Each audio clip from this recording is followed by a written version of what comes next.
¿Qué pasa, Joaquín? ¿Qué pasa, Javier? Oye, ¡feliz Navidad! Feliz Navidad, Joaquín. Qué gana tenía de empezar las vacaciones ya. Desde luego sí que este año está siendo un poquito más duro que los demás con todo este tema de la COVID, pero bueno, poco a poco vamos cogiéndole el truco, ¿no? Hoy entrevistamos a uno de los grandes, Joaquín. Hoy sí, hoy ya lo entrevistamos por fin. ¿Quién es? Entrevistamos a David Bueno, autor de Cerebroflexia y de Neurociencia para Educadores. Son 2 pedazos de libro. Yo tengo este más o menos a la mitad y el de Cerebroflexia. Y la verdad que es algo con un potencial didáctico enorme. Creo que es un libro que todos los docentes deberíamos de leer.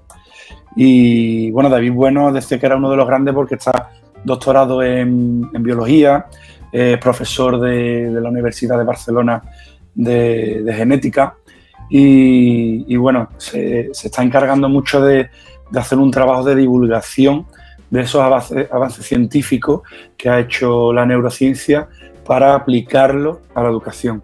Así que tengo muchísimas ganas de entrevistar hoy a David. Pues precisamente, ahora que has hablado de neurociencia para educadores, aquí lo tengo yo también. Un libro maravilloso y que sí que, ya que estamos en Navidad, habrá que pedirlo a los reyes si no lo tienen, ¿verdad? Hay que pedirlo a los reyes. Si eres profe, pídeselo a los reyes. Bueno, pues yo, si te soy sincero, Javi, no aguanto más. Quiero ir ya adentro para hablar con este hombre, con David Bueno. ¿Empezamos? Empezamos.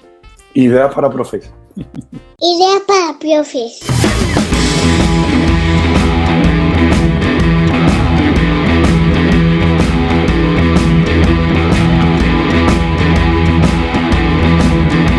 Ahora también en podcast. Ideas para profes. Suscríbete. Bueno, buenas tardes, David. Estoy encantado. Estoy seguro que Joaquín también. Estamos encantados de que estés aquí con nosotros en Ideas para Profes y que hayas aceptado la invitación a esta entrevista. Y bueno, para los que nos oís en podcast, estamos con David Bueno y Torrens, que es doctor en biología, es profesor e investigador en la Universidad de Barcelona. Y bueno, ha centrado el grueso de su trabajo también en la genética del desarrollo y también con la neurociencia y cómo afecta al comportamiento. Entonces, está haciendo un gran trabajo de divulgación, porque está dando muchísimas charlas, muchísimas ponencias sobre neuroeducación, sobre neurociencia aplicada a la educación. Y bueno, tiene numerosos libros y numerosos artículos científicos publicados, incluso el Premio Europeo de Divulgación Científica. O sea, es un currículum impresionante, David. Desde luego es un verdadero honor, un verdadero privilegio que estés aquí con nosotros en Ideas para Profes. Un placer compartir este rato con todos vosotros.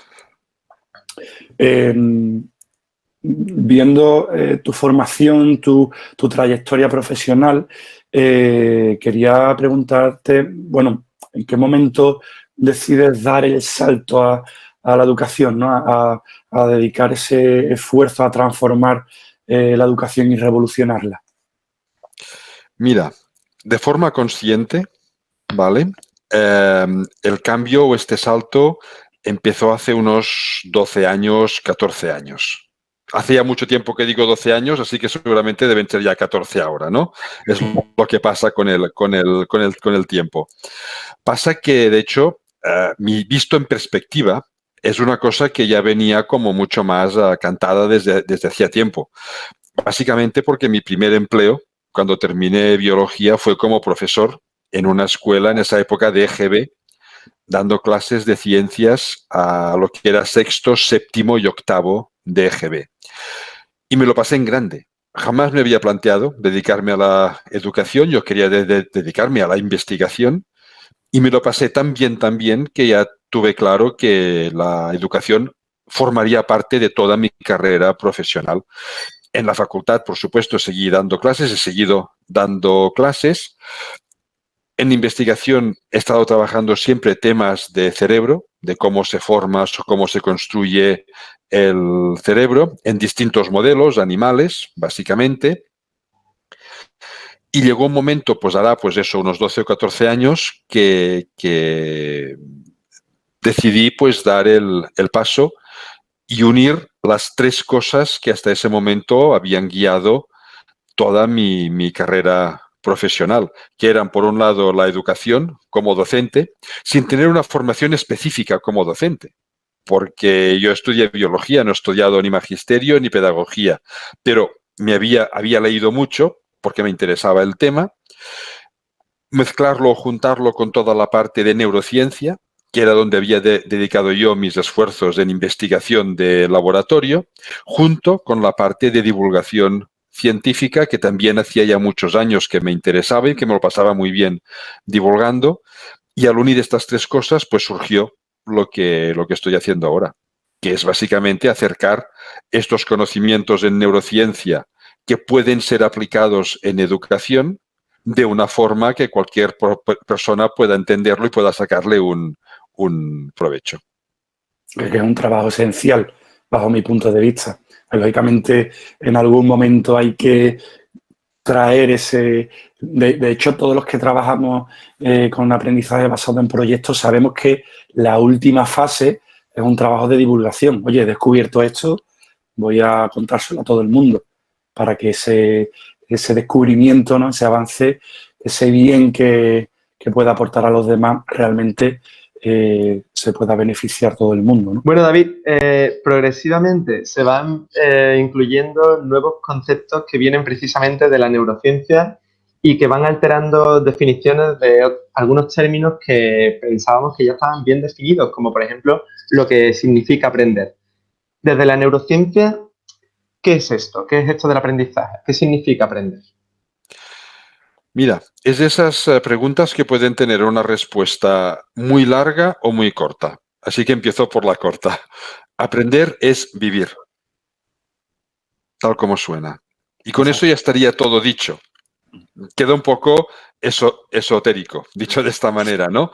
Pero, ¿qué es aprender? A ver, aprender es adquirir conocimientos del entorno con un objetivo. Estoy hablando desde el punto de vista de la biología, que es mi especialidad. Y en biología siempre hablamos del instinto de supervivencia, ¿vale? Que es lo que marca nuestros comportamientos. Pues adquirimos conocimientos del entorno con el objetivo de podernos anticipar mejor a cualquier situación futura para favorecer nuestra supervivencia. Y esto es aprender. Aprender es fijarnos en todo aquello que sucede, en todas las experiencias que tenemos, ir guardando dentro de nuestro cerebro todos aquellos elementos que a lo mejor podemos necesitar en un futuro, sin saber si nos van a hacer falta o no, pero que por algún motivo, que después podemos hablar cuál es este motivo, cuáles son, ¿no? Pero que por algún motivo suponemos que a lo mejor nos vuelven a hacer falta, para que cuando llegue el momento podamos anticiparnos a las situaciones que desconocemos. Básicamente porque vivimos en un mundo, en un entorno que es dinámico y cambiante, y este dinamismo, estos cambios, son siempre inciertos. No sabemos hacia dónde nos van a llevar.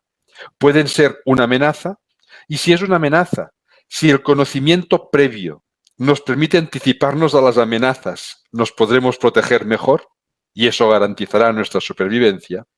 Pero también puede ser que estos cambios sean una oportunidad. Y si es una oportunidad, mejor estar alerta para que cuando llegue podamos aprovechar todo aquello que sea interesante. Porque si no estamos alerta, cuando nos damos cuenta de que es una oportunidad, ya habrá pasado de largo o ya la habrá aprovechado otra persona. Aprender es esto, es adquirir elementos que a lo mejor nos van a ser imprescindibles en el futuro. En definitiva, tiene un fuerte peso esa incertidumbre.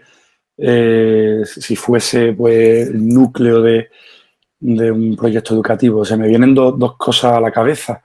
He leído en varios sitios ya que estamos estamos trabajando con la formación de personas que cuando salgan al mercado laboral se van a dedicar a trabajos que a día de hoy todavía no existen. Entonces, creo que te refieres a esa incertidumbre, pero por otro lado, se me viene a la cabeza también la entrevista que tuvimos con Ciro López, entrevistas que tuvimos también con José Ramón Gamo, con Jesús Guillén. Bueno, siempre hay un factor común que pone en tela de juicio, que me plantea la duda si es verdaderamente un colegio o un instituto, si realmente es un lugar idóneo para aprender. ¿Qué opinas tú, David? ¿Piensas que un colegio es un buen sitio para aprender? A ver, un colegio debería ser un buen sitio para aprender, ¿vale? La respuesta es esta. Si es un buen sitio o no. Mira, cada vez es mejor sitio. Y eso es algo que también creo que debemos ponernos medallas todos los que nos dedicamos a la educación, porque ha cambiado mucho estas últimas décadas, ¿vale? Y esos últimos años todavía más. No es todavía el sitio óptimo ideal. No lo es todavía. Nos queda mucho camino por recorrer. Y una parte de este camino es precisamente darnos cuenta de que no podemos educar para hoy. Hay que educar para mañana. Eso es esa frase que pues yo he oído ya en muchos sitios, ¿no? Pero que tenemos un sistema educativo que se gestó en el siglo XIX, lo hemos enriquecido con todos los conocimientos del siglo XX y ahora lo estamos aplicando al siglo XXI, que no tiene nada que ver con el XX y mucho menos con el XIX, ¿no? Entonces, pasa por la educación en competencias. Los hechos, hay unos cuantos hechos que son imprescindibles porque marcan pautas de conocimiento, pero un gran conjunto de conocimientos basados en hechos, conocimientos factuales, ¿de qué sirve si no sabemos qué vamos a hacer en el futuro? Las competencias es lo que nos permite adaptar estos hechos que sabemos a cualquier nueva circunstancia. Entonces, la escuela ideal para aprender sería la escuela que, partiendo de conocimientos, es decir, no estoy para nada descartando los conocimientos, la memoria, como a veces se dice, ¿no? La nueva educación no considera la memoria. No, claro que tiene que estar ahí, pero no por sí misma, sino para poder aplicar lo que aprendemos a situaciones que desconocemos. Y eso ya se puede trabajar, se debe trabajar desde los primeros cursos.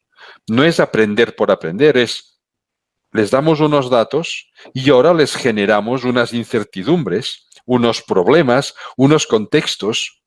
Es igual el formato o el nombre que le pongamos, unos problemas que sean diferentes, que sean nuevos para ellos, donde deban aplicar esos conocimientos. Porque eso es lo que se van a encontrar en el futuro. Cuando consigamos hacer esto, entonces sí que la escuela será el sitio ideal para aprender. David, empezamos esta segunda temporada de Ideas para Profes haciendo una entrevista muy especial para nosotros. Fue con Cintia Ramos, directora de la Fundación Myland. Es un colegio donde las metodologías activas y alternativas están a la orden del día y el aprendizaje en un entorno más natural, pues es lo que prima. Entonces, teníamos una pregunta para ti. ¿Crees que tiene beneficio aprender en entornos donde prima el contacto con la naturaleza? Y aparte de esto, ¿podríamos decir que hay grandes diferencias con respecto a aprender en lo que nosotros denominaríamos una escuela clásica? Pues sin duda. A ver, y hay trabajos fantásticos sobre esto, ¿eh? Por ejemplo, se ha visto que ya no hablo de una escuela que esté en contacto con la naturaleza, sino un escalón por debajo. Se ha visto que los niños y niñas que para ir a la escuela cruzan zonas verdes, su rendimiento académico es superior a los que no cruzan zonas verdes. Simplemente esto. Esto se descubrió ya hace algunos años, no en contextos educativos, sino en contextos médicos. Las camas de hospital desde desde la cama, estando echado en la cama, ves a través de la ventana zonas verdes, esos pacientes se recuperan en promedio unos días antes que los pacientes que o no tienen ventana o por la ventana ven otro edificio delante. ¿Vale? Así que es clarísimo. Es que deberían estar, idealmente, claro, idealmente, deberían estar envueltas, rodeadas por zonas verdes. Dentro de la escuela debería decir, un jardín, plantas, árboles, un pequeño huerto, ¿vale? Claro, idealmente. Están construidas donde están construidas y muchas están en el centro de ciudades donde no puedes ponerlo, ¿no? Pero sí que la tendencia debería ser esta. Y si no podemos llevar la zona verde al centro educativo, llevemos los alumnos a la zona verde, sacándolos tan a menudo como sea posible. Eso se ha visto, por ejemplo, hay algunas experiencias. No hace mucho estuve trabajando por simple curiosidad mía, ¿no? Para aprender viendo una escuela bosque. Estas escuelas que están en el bosque son para educación infantil, ¿vale? Donde los niños cuando llegan no van al aula, porque no hay aula. Todo lo hacen en el bosque. Es un bosque acotado, protegido, por supuesto, donde hay sí una pequeña carpa para los días que hace mucho frío, viento o lluvia que puedan resguardarse, pero donde todo se realiza, pues, en un suelo que es tierra, con plantas, donde los taburetes son trozos de árbol cortados, donde se sientan en el suelo, ¿vale? Me comentaban que esto se hace en educación infantil hasta los 5 años, más o menos, que ya deberían empezar a leer, aprender las primeras nociones de escritura. Pues lo que han visto en esta escuela es que ofrecen a los niños la posibilidad absolutamente voluntaria de una tarde a la semana ir a la carpa a leer, a aprender a leer. No falta ni uno, jamás. Y la velocidad y la comprensión lectora que tienen al salir es superior a las de alumnos que han ido a la escuela tradicional, donde cada día dedican un rato a leer porque leer es muy importante. Sí que es muy importante, pero a lo mejor resulta que estando en la naturaleza sin leer y dándoles la oportunidad de hacerlo porque les da la gana, resulta que es más efectivo porque les da la gana. Es la parte de motivación intrínseca. Es algo diferente. Es algo diferente. Es eso. ¿Y eso de leer qué es? No es lo que me obligan a hacer. ¿Y eso qué es? Y resulta que descubren que es interesante. Fíjate, ese factor motivación, cómo puede hacer que el aprendizaje lleve otro ritmo. Te estaba escuchando y tenía en mente esa respuesta que le has dado a Joaquín sobre qué es aprender, que decía que aprender es vivir, que es vivir experiencia, y luego esta anécdota que nos cuenta de la carpa en medio de un bosque, y se me viene a la memoria, bueno, pues algunas cosas que yo he hecho en el colegio en el que trabajo, que es 100% urbanita. Estamos rodeados está justo en el centro de Sevilla, entonces no tenemos esa facilidad de salir al campo, ¿no?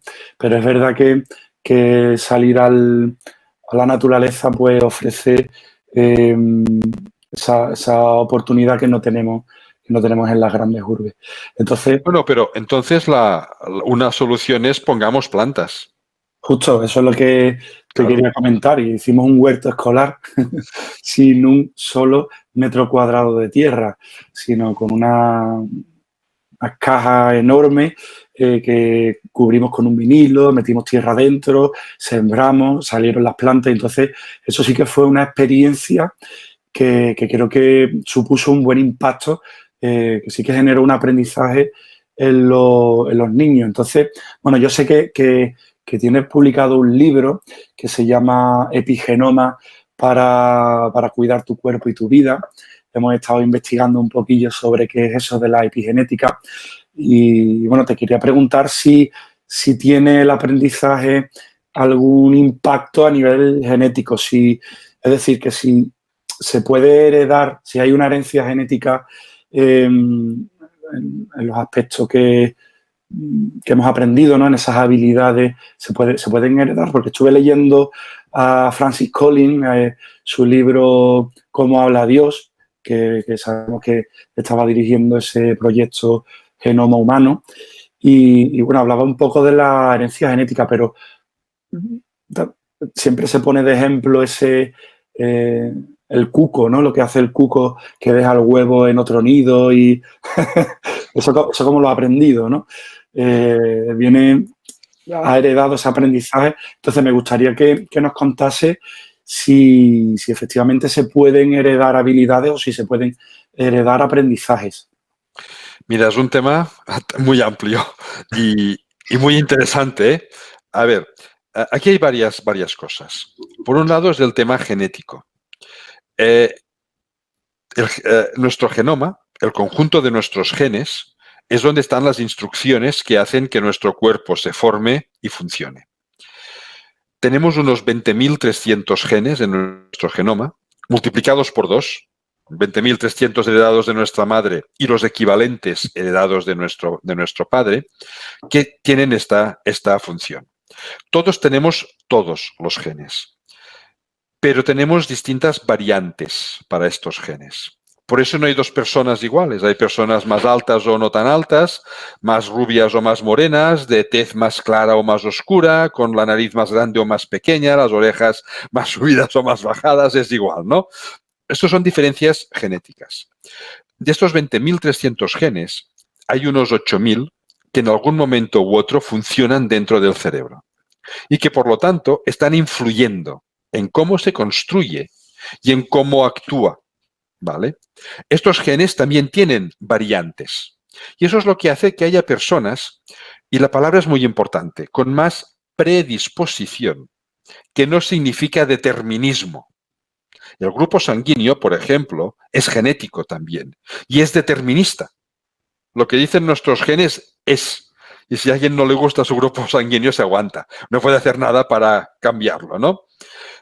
Estos genes de actuación cerebral solo predisponen, es decir, dan mayores facilidades a algunas personas en cualquier aspecto mental que nos podamos imaginar. Hay personas que genéticamente tienen más facilidad hacia la lógica, otras hacia la empatía, otras o hacia todo, hacia lógica y empatía. Es una mezcla, es muy complejo, pero hay personas con más facilidad hacia cualquier proceso de aprendizaje, con más memoria, más inteligencia, más creatividad o con menos, pero es solo una predisposición. El resto, a eso lo llamamos heredabilidad y se mide en porcentaje. El resto es lo que aprendemos nosotros, es el aprendizaje. Y este aprendizaje va quedando fijado en nuestro cerebro en conexiones entre las neuronas. Yo soy genetista de formación, de hecho, y me duele mucho siempre decir esto, pero como los genes no los podemos cambiar, no hace falta que nos preocupemos demasiado por ellos. Preocupémonos por lo que sí podemos cambiar, que es la educación, que es lo que altera nuestras conexiones neuronales. Una persona con mucha predisposición, pero que no se ha educado para aprovecharla, no le sirve para casi nada. Y una persona con poca predisposición, pero bien educada, llegará muy lejos. ¿Vale? Eso es la parte genética. Estos genes se heredan, pero aquí no hay ninguna voluntad nuestra. Pasamos la mitad de nuestros genes a nuestros descendientes, que mitad es simple azar. Simple azar. Y lo que nosotros aprendemos no lo pasamos a nuestros hijos. Tienen que aprenderlo por sí mismos otra vez. Les podemos pasar estas predisposiciones si por suerte les pasamos la variante genética que les predispone mejor. Si les pasamos otra, pues no, ¿vale? Pero aquí no decidimos nada. Entonces, los genes no solo son importantes por el mensaje que llevan, sino también por cómo funcionan. Y esto implica la regulación de su funcionamiento. Esta regulación, en parte, es debida a lo que se llaman modificaciones epigenéticas, que es el otro tema que has sacado en tu pregunta. Las modificaciones epigenéticas son como señales de tránsito que se añaden directamente sobre el ADN. No cambian el gen, no cambian el mensaje, para nada, pero le indican cómo debe funcionar en esa persona. Se ha visto que los aprendizajes incluyen modificaciones epigenéticas. Cada vez que aprendemos algo nuevo, nuestro cerebro hace algunas modificaciones de estas en algunos genes cerebrales que hacen que la siguiente vez que querramos aprender algo nos resulte un poquito más fácil hacerlo. Por eso las personas que han aprendido muchas cosas, después las aprenden como si nada. Y una persona que no ha aprendido mucho, por el motivo que sea, por el sistema educativo, porque no tenía sistema educativo, personas que son analfabetas porque no había centros educativos en el país donde han nacido, ¿vale? Después les cuesta mucho aprender. Porque estas modificaciones que aceleran el proceso, pues no se han hecho. No solo cuando aprendemos, sino cualquier aspecto vivencial que nos influya profundamente, también puede modificar estas señales. Por ejemplo, se ha visto que las personas que han sido educadas con lo que se llama parentalidad negativa, ¿vale? Hay dos grandes tipos de parentalidad o de crianza, la positiva y la negativa. La positiva consiste en el apoyo afectivo hacia los hijos, en el reconocimiento de sus logros, en una coherencia entre recompensas. Recompensas significa que bien que lo has hecho, chaval, ¿vale? Entre recompensas y amonestaciones de tipo educativo, en coherencia, en una protección no sobreprotectora, ¿vale? Esto es lo que se llama la parentalidad positiva. Y la negativa sería falta de coherencia entre recompensas y amonestaciones. Hoy te riño y mañana por lo mismo te doy un premio. Significa poca o nula recompensa afectiva, incluso ignorancia y abandono, ¿vale? Lo estoy llevando a los extremos, ¿de acuerdo? Hay muchos puntos entre medio, ¿no? Pero comparando estos dos extremos, se ha visto que la parentalidad negativa induce unas modificaciones epigenéticas en genes de actuación cerebral que hacen que esos niños y niñas, cuando crezcan, tengan menos capacidad de aprendizaje, menos capacidad de gestión emocional, más predisposición a sufrir trastornos de tipo depresivo y mucha más dificultad para motivarse. Los genes son los mismos. El mismo niño o la misma niña educado en un ambiente o en otro. Los genes son los mismos. Pero ese ambiente induce modificaciones que influyen en cómo va a ser después su vida mental. Estas modificaciones, la inmensa mayoría, no pasan a los descendientes. Así que cada vez tienen que hacerse de nuevas. No transmitimos el ambiente donde hemos vivido nosotros. ¿De acuerdo? Hay algunas excepciones. Por ejemplo, ambientes especialmente agresivos. Esto se ha estudiado, claro, no es lo más habitual en una familia española, pero eso se ha estudiado, por ejemplo, en descendientes de personas que vivieron en campos de concentración durante la Segunda Guerra Mundial. Y esas vivencias tan absolutamente traumáticas sí que pueden transmitirse a la descendencia como una forma de preparar a la descendencia para experiencias traumáticas similares. Pero si los hijos ya no lo viven, y por suerte no lo vivieron, eso ya no pasa a los nietos. Por lo tanto, no es una herencia continuada, ¿vale? Y el otro aspecto de herencia epigenética que sí a veces se hereda es las drogas que se consumen durante la adolescencia dejan, o que se pueden consumir, quien las consume, por supuesto, ¿no? Pero pueden dejar marcas epigenéticas en las células reproductoras que condicionarán la vida mental de sus hijos todavía no nacidos. ¿Vale? Y también les condicionan haciéndoles menos capaces de gestionar sus emociones, menos capaces de motivarse y con más predisposición a sufrir trastornos de tipo depresivo. Eso habría que contárselo a todos los adolescentes, creo yo, que es la edad donde algunos, por desgracia, se introducen dentro de este mundo. Esto lo había oído, que el consumo de drogas o la exposición a videojuegos violentos, películas violentas, podría activar zonas del ADN, no sé si lo estoy expresando bien, que podría desencadenar algún trastorno de tipo atencional o agresivo, algún tipo de trastorno conductual. Por ahí va la pregunta, Javi. Sí. Por ahí va la siguiente pregunta. José Antonio Marina, por cierto, decía que el siglo XX fue el siglo oscuro porque fue precisamente el siglo de la genética y que el siglo XXI pues, nos da un poco más de esperanza porque es el de la epigenética, en el que nos damos cuenta que los genes no está todo escrito y que estos pueden sufrir modificaciones debido a factores externos, como por ejemplo nuestro estilo de vida, que es lo que estamos diciendo en la exposición a las drogas, por ejemplo. Pero, oye, David, teníamos aquí una preguntita también que nos interesa mucho ahora que está tan de moda el uso de las nuevas tecnologías, no solo en el aula, sino en casa, desde que son muy pequeños hasta que somos adultos. Entonces, ¿pueden las nuevas tecnologías producir o estar ya produciendo cambios en nuestros cerebros? A ver, seguro. Seguro, porque es una experiencia que viene del entorno y la función del cerebro es guardar las experiencias que vienen del entorno. Así que seguro que está produciendo cambios. Claro, no son cambios heredables. Son cambios que se producen en cada persona, pero que sus descendientes no los van a heredar. Los cambios hereditarios siguen otro camino basado en mutaciones, selección natural. Es otro camino.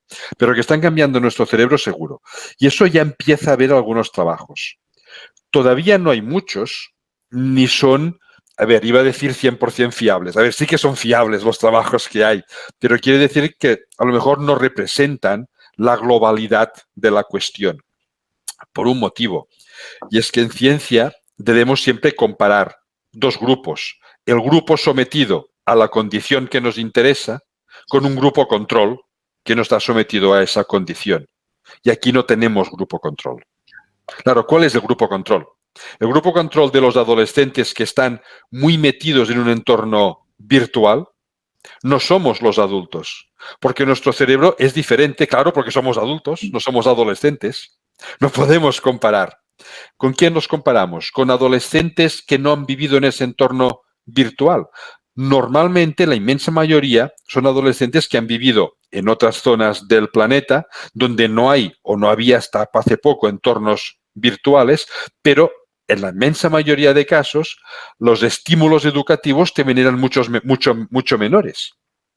Por lo tanto, no estamos comparando solo entornos virtuales, estamos comparando muchas demás cosas, ¿no? Bueno, pero aparte de esto, lo que sí se ha visto es que todos los chicos y chicas que son de la generación digital, son nativos digitales, tienen menos conexiones en la zona del cerebro que gestiona la memoria.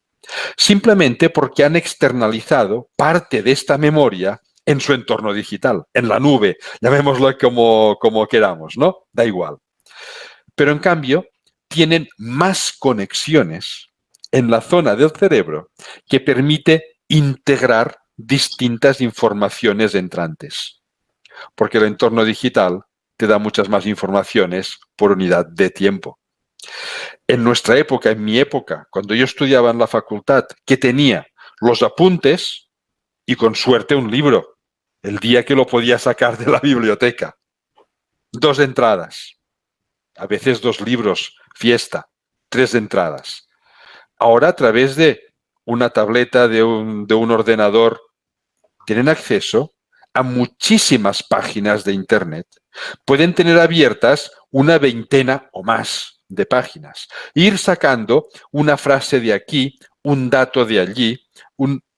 Son muchas más informaciones entrantes que hay que gestionar. Y el cerebro, como es plástico y se adapta a su entorno, pues se ha adaptado. Menos memoria, menos cosas que recordar, pero muchas más informaciones que gestionar. ¿Eso es bueno o es malo? Es una pregunta trampa. Ni es bueno ni es malo. El cerebro se ha adaptado al entorno. También el entorno de los adultos, de los que ya somos inmigrantes digitales, también nos ha cambiado. También hemos perdido parte de conexiones en la zona de memoria y hemos ganado algunas en la zona de gestión de muchas informaciones entrantes. Pasa que nuestros cambios son mucho menores que los de un adolescente porque nuestro cerebro es mucho menos plástico ya. ¿Vale? Claro, en unos parámetros educativos, eso nos lleva a que, bueno, la digitalización debe estar porque todos lo usamos, pero también debemos darles entornos donde no haya tanta digitalización para conseguir un mayor equilibrio entre las distintas zonas del cerebro, sabiendo que va a ser diferente seguro. Bueno, es que tiene que ser diferente porque el entorno es diferente. Oye, se me viene a la cabeza lo que dijo Kasparov, el famoso ajedrecista, cuando perdió contra el programa IBM. Cuando le preguntaron cómo serían los ajedrecistas del futuro, él dijo que sería un ajedrecista centauro, haciendo mención, lógicamente, a la figura mitológica, mitad hombre, mitad caballo, porque es que, ¿crees que esto pasa por aquí? Que seamos mitad humanos y que utilicemos esa nube que tú has comentado para tener nuestra memoria almacenada ahí. Bueno, ya hay gente trabajando en esto. Claro, eso tiene unos componentes ya no educativos, sino éticos importantísimos, ¿no? Hay gente trabajando en interfaces para conectar el cerebro directamente a un soporte tecnológico de almacenamiento de memoria.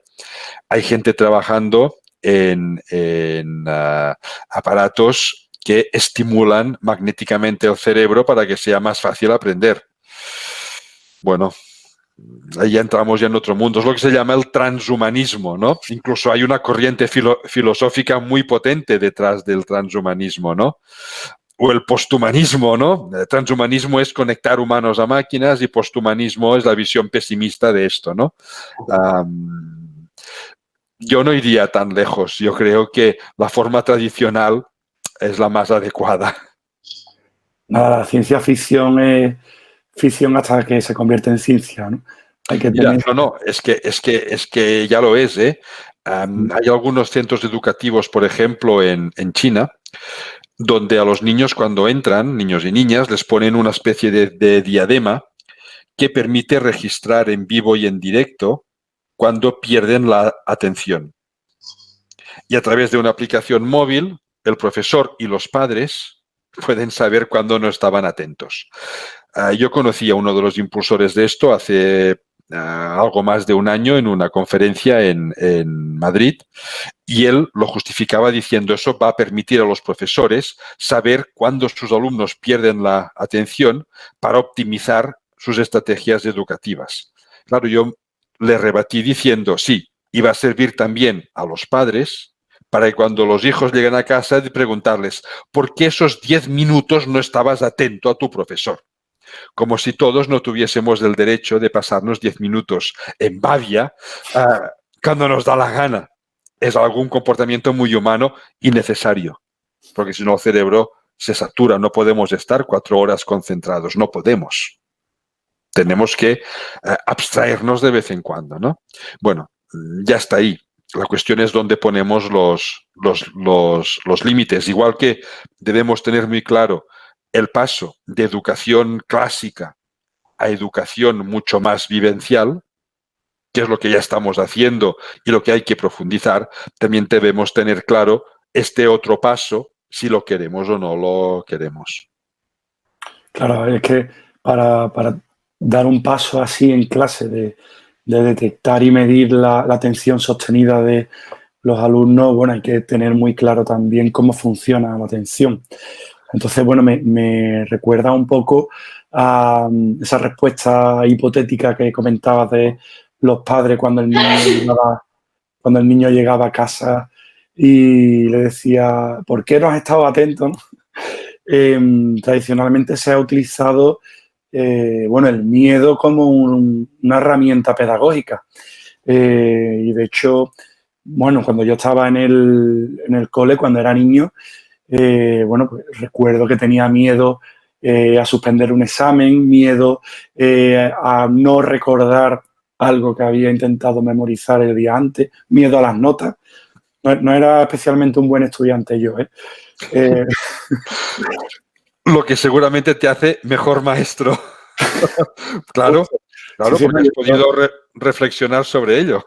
Yo se lo digo a mis niños, ¿no? Oye, mira, yo he suspendido inglés durante toda la etapa de primaria y secundaria y ahora soy profe de inglés. Pues mira.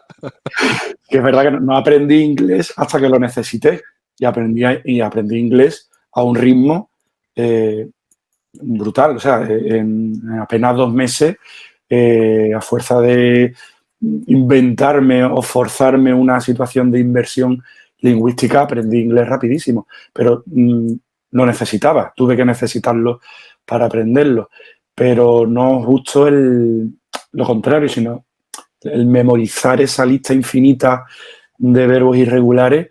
Iba asustado al colegio si ese día tocaba inglés, porque sabía que me tocaba quedarme sin recreo, porque lógicamente no me sabía de memoria esa lista de verbos irregulares. Entonces, me gustaría que me dieras tu opinión a largo plazo, qué influencia puede tener incluir el miedo en el proceso de aprendizaje. A día de hoy sabemos muchas cosas sobre el desarrollo emocional, sobre la importancia de las emociones para el aprendizaje y creo que está tomando cuerpo dentro del proceso de enseñanza y aprendizaje, cómo funciona esa dopamina, ¿no? Cómo funciona el cerebro frente a alguna sustancia, ¿no? Algunas hormonas y algunos... Pero el miedo es cierto, el miedo y la ansiedad, ese cortisol, genera una respuesta también. Pero ¿qué pasa a largo plazo con el miedo? Si incluimos el miedo en el proceso de aprendizaje, ¿qué podría pasar? Mira, te lo justificaré de 2 maneras diferentes y complementarias.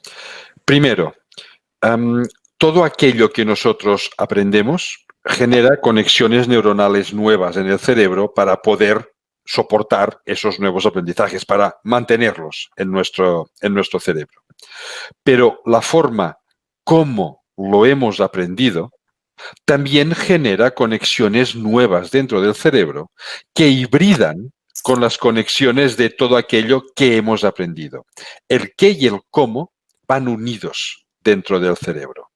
El qué son los conocimientos y el cómo es el estado emocional que teníamos o que se nos transmitió o que se nos indujo mientras estábamos adquiriendo esos conocimientos. Claro, todo lo que aprendemos en un estado emocional de miedo, no digo de pánico, porque el pánico es bloqueante, pero ese miedo sutil del que estabas hablando, miedo a quedarme sin el recreo, miedo a suspender, miedo a que el profesor me riña o a hacer el ridículo, ¿vale? Ese miedo, bueno, pues va generando conexiones que hibridan con lo que estamos aprendiendo. Y esto lo que significa es que esos aprendizajes van a ser menos eficientes para el futuro. Por un motivo muy simple. Cada vez que los queramos usar, se activarán esas redes neuronales del qué y del cómo. Es decir, cada vez que los usemos, notaremos esa sensación interna de temor. Y el temor es muy incómodo. Es decir, no los querremos usar, será mucho menos eficiente su uso.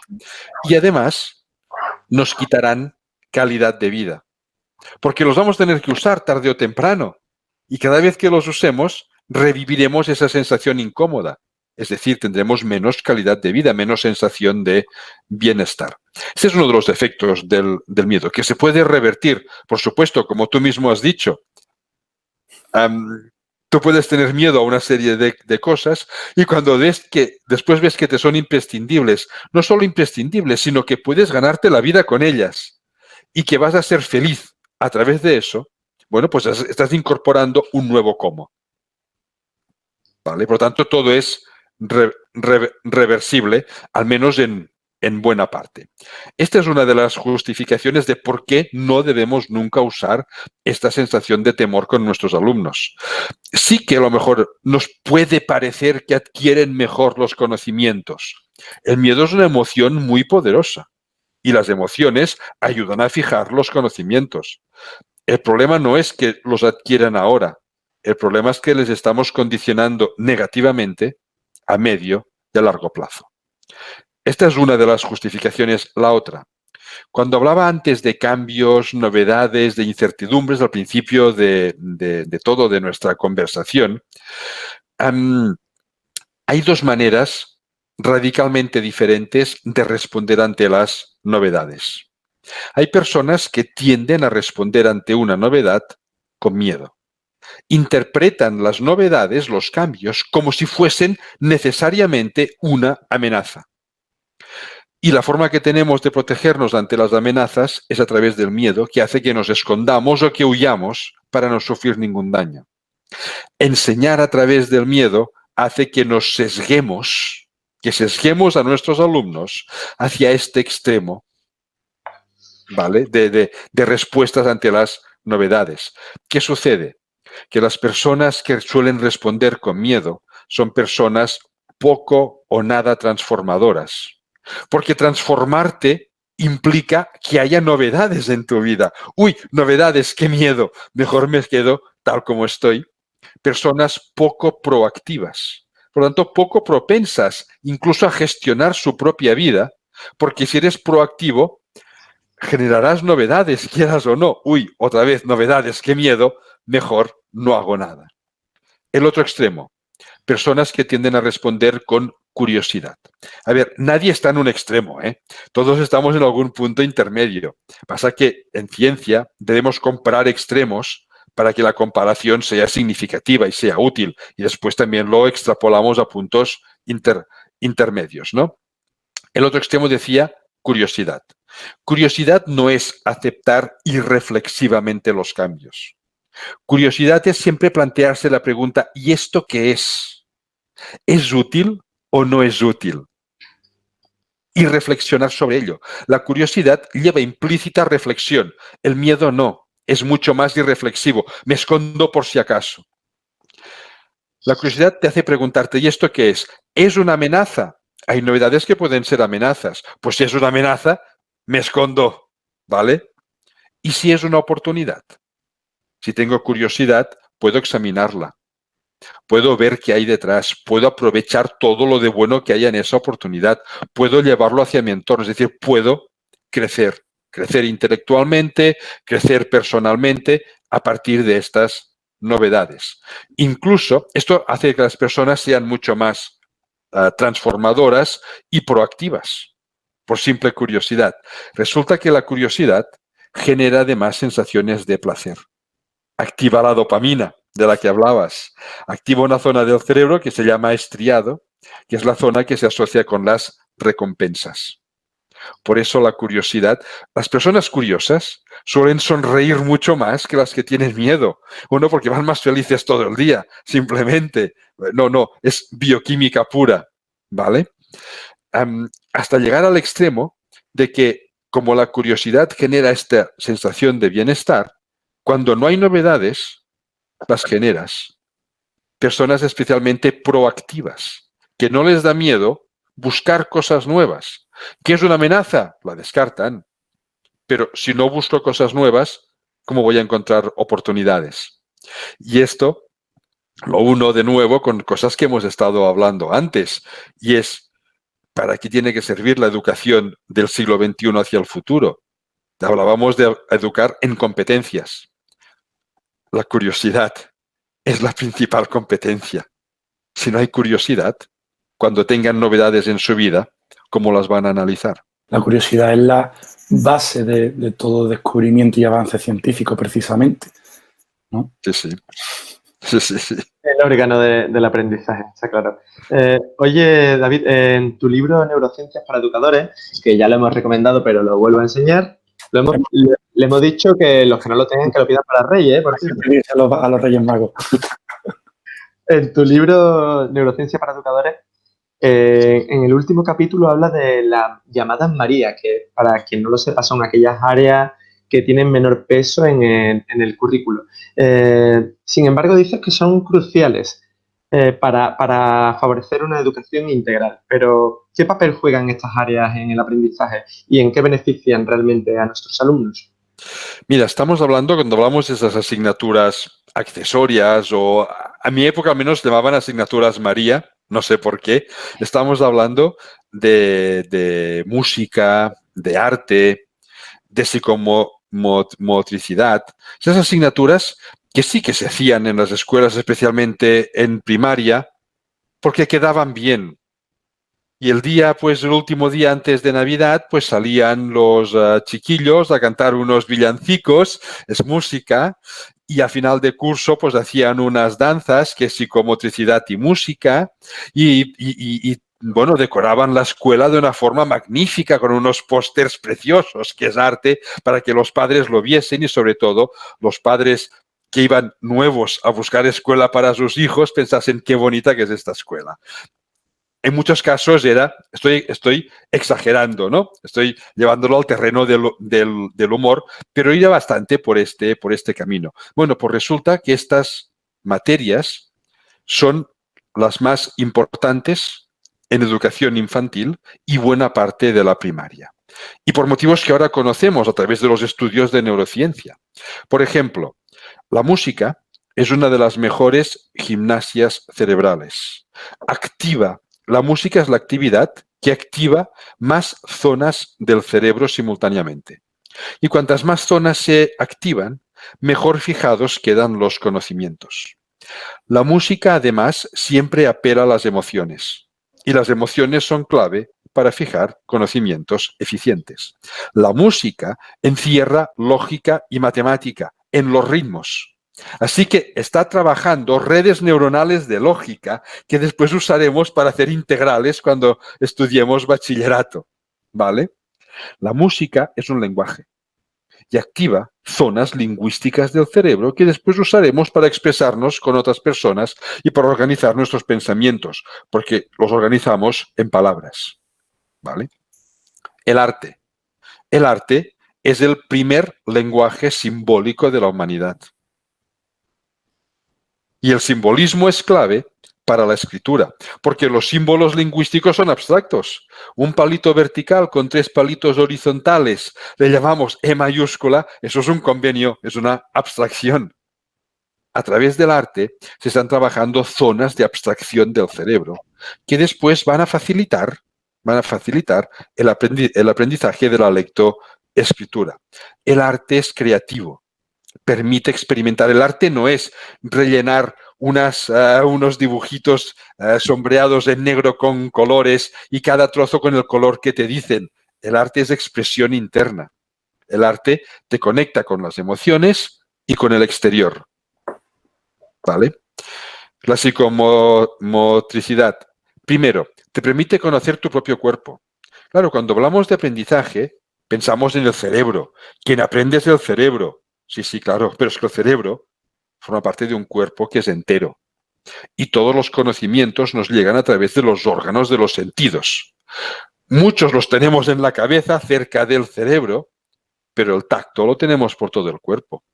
Y la propiocepción, la percepción de nuestro propio cuerpo interno, es un sentido más.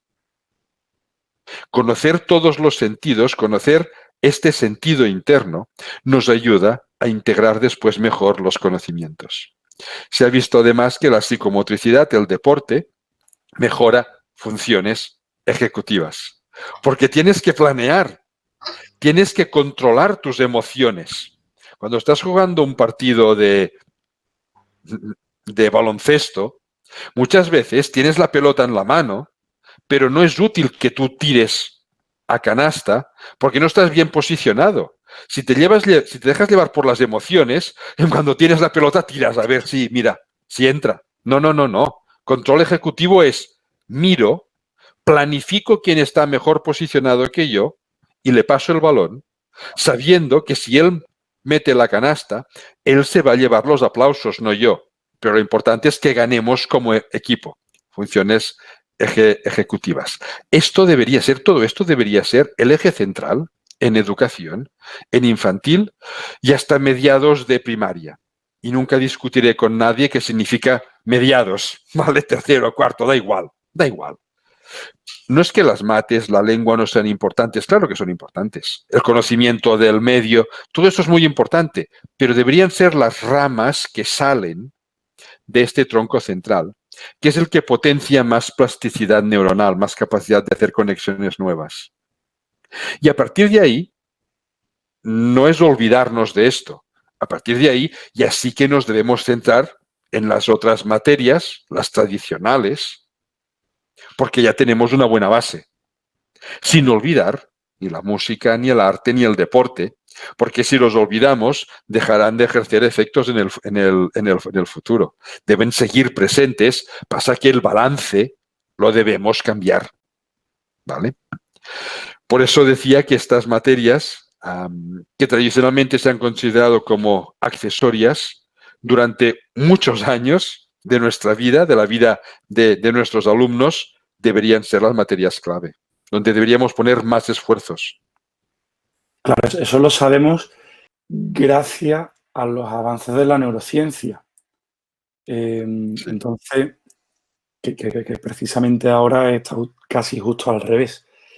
Entonces, teniendo en cuenta los avances de la neurociencia y que la educación es una potente herramienta de cambio social, ¿cómo piensas que sería la sociedad si la base del sistema educativo, si la base de los proyectos educativos de todos los centros fuese la neurociencia? No sé si...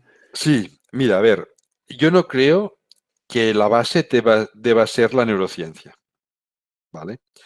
La neurociencia es una disciplina que aporta conocimientos nuevos a la pedagogía, a la sociología, a la psicología, pero no puede sustituirlas. No debe hacerlo ni puede hacerlo. Es una fuente extra nueva de conocimientos que permite optimizar todavía más estas estrategias. Yo creo que actualmente la pedagogía debería nutrirse también de estos conocimientos, que en las facultades de formación del profesorado y en los másters de educación debería haber esta asignatura. Conozcamos nuestro cerebro porque vamos a trabajar con el cerebro de nuestros alumnos, ¿vale? ¿Cómo sería si se aplicasen estos nuevos conocimientos? ¿Cómo sería la sociedad? Es difícil de decir. Como decía el entrañable maestro Yoda de Star Wars, difícil de predecir el futuro es, ¿no? No lo sé cómo sería. La intención es que las personas fuesen más capaces de conocerse a sí mismas y, por lo tanto, de gestionar mejor sus propias vidas. Eso implica personas con más capacidad de motivarse, con más capacidad de adaptarse al entorno y de ver críticamente qué entorno quieren. No aceptar los cambios de forma ciega porque son cambios, sino reflexionar qué nos interesa. ¿Qué nos interesa? ¿Nos interesa una mejora tecnológica o no? ¿O preferimos, es igual, lo que sea, en cualquier aspecto? Y eso a la larga, creo yo, debería llevar a sociedades más armónicas, ¿vale? Con un nivel de bienestar, no bienestar físico, también, no bienestar económico, bienestar emocional más elevado. En el fondo, aunque pueda parecer un poco, iba a decir hippie, lo que voy a decir, pero lo que nos hace sonreír es el bienestar emocional. El económico ayuda, claro, sí. Si estás económicamente bien, ¿vale? Pero lo que te hace sonreír internamente es tu bienestar emocional. Yo creo que si aplicamos todo esto, conseguiríamos unas cotas superiores de este tipo de, bueno, de placer. Justo ahí donde quería llegar, que justo ese resultado serían los beneficios de aplicar o de incluir la neuroeducación dentro de esa formación pedagógica de los profesores. David, te hago la última pregunta. Es la pregunta que hemos hecho a todos nuestros invitados y es muy abierta. Pero estoy seguro que de todas estas respuestas vamos a conseguir trazar una dirección transformadora en la educación. Entonces te lanzo esta pregunta. La pregunta, ¿eh? La pregunta. Gracias a todos los invitados que han pasado por Ideas para Profes, así que... Ya empiezo a tener miedo. Si estuviera en tu mano, ¿qué cambiarías en la educación de forma prioritaria?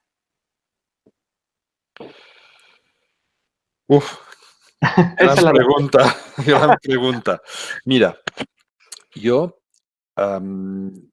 si estamos hablando, por ejemplo, de aspectos curriculares, ¿vale? Lo digo porque de aspectos emocionales y esto ya hemos hablado mucho, ¿vale? Por lo tanto, ya ha quedado muy clara, creo, mi posición. En aspectos curriculares, yo disminuiría la cantidad de cosas que hay que aprender sin disminuir la dificultad de lo que se aprende. No es hacerlo fácil, es dar tiempo para que aquello que es difícil se pueda disfrutar mientras se aprende. Hay una palabra clave ahí que es disfrutar. Es claro. Sí, es que quería ponerla justo al final. Genial. Desde luego ese es el mensaje, disfrutar con lo que estamos haciendo, aprender, que es lo que nos va a dar como resultado si disfrutamos de todo ese proceso. David, ha sido un auténtico placer poder charlar contigo hoy y esperamos que hayas estado cómodo aquí en Ideas para Profes. Muy cómodo, el placer ha sido mío también. Ideas para Profes. Javi. Qué pedazo de entrevista, Joaquín, como siempre. Sí, no perdemos costumbre, ¿eh? Nada, desde luego creo que lo que le estaba comentando antes a David, bueno, creo que estamos aportando nuestro granito de arena a la mejora de la educación. Así que así tiene que entenderse, como un trabajo de divulgación de todo lo que es la ciencia, de todo el conocimiento que hay en torno a la educación, darle difusión para que todos nuestros oyentes de nuestro podcast y quienes nos ven en YouTube puedan también tener acceso a todo esto y, en definitiva, mejorando la educación, mejoramos la sociedad, vivimos en un sitio mejor. Dato curioso, Javi, sobre lo que acabas de decir para nuestros oyentes de podcast y nuestros seguidores de Ideas para Profes de YouTube. Antes de meternos en esta empresa de las entrevistas, nos íbamos a llamar llave maestra. Llave maestra. Es que esa es la clave. Esto tiene que ser una llave para el cambio. Sí, señor. Oye, Javi, ¿esos 3 puntos claves los tenemos hoy? Sí que hay, desde luego, de todo el mensaje de David Bueno, se puede sacar, muchísimo. Se puede sacar muchísimo. Pero nos vamos a quedar con esas 3 ideas principales, que la primera hace referencia a qué es aprender, esa pregunta que le lanzábamos. Nos dice sencillamente que aprender es vivir.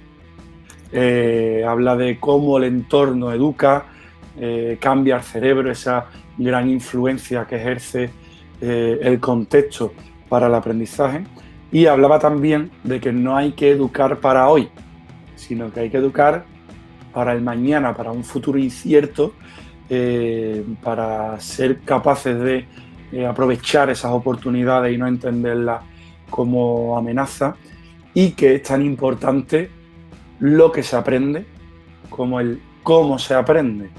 Eso también es esencial. Otra de las ideas que me ha llamado la atención ha sido cuando hacía referencia a que los nativos digitales no tienen tantas conexiones neuronales en la zona del cerebro que está orientada a la memoria, pero sí en la zona que se encarga de gestionar muchas entradas de información. Eso es un dato curioso, nos dice que bueno, esos cerebros son diferentes. Y por último, hemos estado hablando del arte como primer lenguaje simbólico de la humanidad y cómo a través del arte se trabaja esa capacidad de abstracción y que incluso se desarrolla algunas habilidades, algunas competencias que pueden llegar a facilitar el proceso de aprendizaje de lectoescritura. Entonces me ha parecido, ya te digo, una entrevista genial, muy completa, cargada de mensajes y de información para nuestros seguidores, ya seáis docentes o familia. Desde luego que sí, el mensaje es para tenerlo en la cabeza y para reflexionar y aplicarlo en el aula, porque, bueno, precisamente ya lo hemos enseñado varias veces, pero es que esta conversación, esta charla que hemos tenido, esta entrevista, es para que aprendamos sobre estos conceptos que la neurociencia nos da y cómo lo podemos aplicar en clase y tener en cuenta cómo beneficia a nuestros alumnos. Javi, Cuéntame. otra cosita, no hemos podido hacer la entrevista al completo, nos han faltado las ideas, las preguntas de Instagram. Sí, nos ha faltado esas preguntas que nos dejáis en redes sociales, pero se ha alargado tantísimo esta entrevista que hemos creído oportuno dejarla en la recámara. De todos modos, vamos a recordar esas vías de contacto por si queréis mandarnos vuestras preguntas, vuestras inquietudes, vuestros mensajes de agradecimiento, que desde luego nos encanta recibirlo y es el motor, la motivación para seguir con esta iniciativa. Mi correo es javier@ideasparaprofes.com y el de Joaquín es joaquin@ideasparaprofes.com. Y también nos podéis seguir en redes sociales, Instagram, Facebook, Twitter, y también tenéis que suscribiros a nuestro canal de YouTube. Que ya estamos próximos a los 50.000. Nos queda muy poco para llegar a los 50.000 y más deberíamos de ser, porque a cuanto más gente lleguemos, muchísimo mejor, muchísimos más profesores, muchísimos más docentes apostarán por el cambio educativo. Bueno, Javi, pues eso ha sido todo por hoy. Disfruta de las vacaciones. Lo mismo te digo, Joaquín. Feliz Navidad. Feliz Navidad, Javi. Hasta luego. Hasta luego.